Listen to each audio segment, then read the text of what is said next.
अध्यक्ष महोदय जी, हमारे स्पोर्ट्स मिनिस्टर, स्टेट मिनिस्टर दोनों भी यंग है, यकीनन उम्मीदें हमारी ज़्यादा बढ़ जाती है। मैं आपको कुछ बातें बताना चाहता हूँ। मोरक्को बहुत छोटा सा देश है, लेकिन जब ब्राज़ील को हराया तो शायद ब्राज़ील ने कभी सपने में भी नहीं सोचा होगा कि मोरक्को से हम हार जाएंगे। मेसी की अर्जेंटीना को जब सऊदी अरब ने हराया तो अर्जेंटीना ने कभी सोचा भी नहीं होगा कि सऊदी अरेबिया हमें इस तरह से हरा सकता है करके। लेकिन ये दोनों टीम्स, चाहे वो मोरक्को हो या सऊदी अरेबिया, जब मैदान में उतरे होंगे, उन्होंने पिछले 5 सालों से लगातार मेहनत कर रहे हैं ये सोचकर कि हम उतरेंगे तो हम जीतेंगे करके। हमें 135 करोड़ की आबादी वाले देश के अंदर हम लोग क्या कर रहे थे उस वक्त? हम टेलीविजन के सामने बैठे हुए थे और हम ताली बजा रहे थे।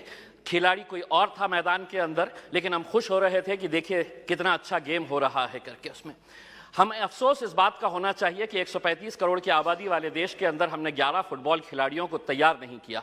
उस दिन सारे देश ने इस बात का चिंतन किया और हमने भी सोचा, यकीनन आपने भी सोचा होगा कि कहीं ना कहीं कुछ हमारी खेल नीतियों के अंदर कुछ बदलाव लाने की ज़रूरत है, वरना 135 करोड़ देश की आबादी अगर हम एक टीम तैयार नहीं कर रहे हैं तो कुछ ना कुछ कहीं ना कहीं गलत हो रहा है। इस बात का एहसास हुआ है और शायद वही एहसास को लेकर आज हम सभी लोग यहाँ पर इकट्ठा हुए हैं।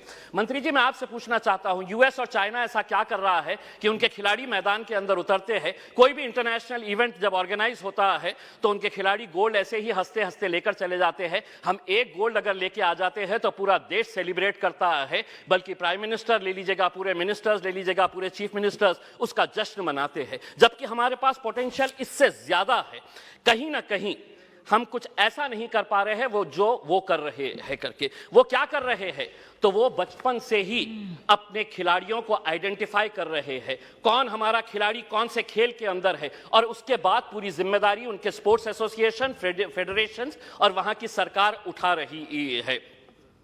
हमें मंत्री जी हमारे शॉर्ट टर्म गोल्स और हमारे लॉन्ग टर्म टारगेट्स क्या होने चाहिए, इसको आइडेंटिफाई करने की जरूरत है। मंत्री जी, मैं आपसे अनुरोध करना चाहूंगा, एक सर्वे करवाइएगा पूरे देश के अंदर कि कितने ऐसे स्कूल्स हैं कि जहां पर स्पोर्ट्स टीचर्स मौजूद है।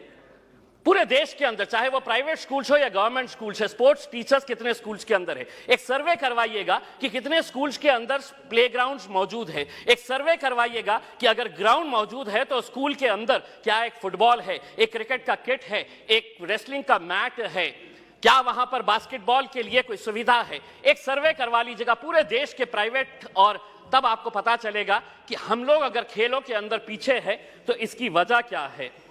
अध्यक्ष महोदय, मैं आपसे के जरिए मंत्री जी से यह अनुरोध करना चाहूंगा, 75 साल देश के आजादी के हो गए हैं, हम वैसे भी करोड़ों रुपया ऐसे वैसे कामों के ऊपर खर्च कर रहे हैं। मंत्री जी ये जिम्मा उठाइएगा कि 75 साल देश की आजादी के मौके के ऊपर हम हर स्कूल को एक स्पोर्ट्स किट प्रोवाइड करेंगे, जिसके अंदर एक फुटबॉल रहेगा, एक रेसलिंग का मैट रहेगा, एक बैडमिंटन के लिए, वॉलीबॉल के लिए जो नेट लगता है वो रहेगा। अध्यक्ष महोदय, एक मिनट, मैं सिर्फ सुझाव दे रहा हूं, और उसके ऊपर लिखिएगा कि अगर खेलेगा इंडिया तो जीतेगा इंडिया। उसके ऊपर आपकी तस्वीर लगाइए, आदरणीय पंत प्रधान जी की तस्वीर लगाइए, और एक 75 साल का तोहफा बोल के देश के तमाम स्कूल्स को आप ये दीजिएगा। हर राज्य के अंदर 4 कम से कम स्पोर्ट्स यूनिवर्सिटीज होनी चाहिए। मेरे शहर के अंदर थी, पूना वालों ने उठाकर उसे पूना लेकर चले गए।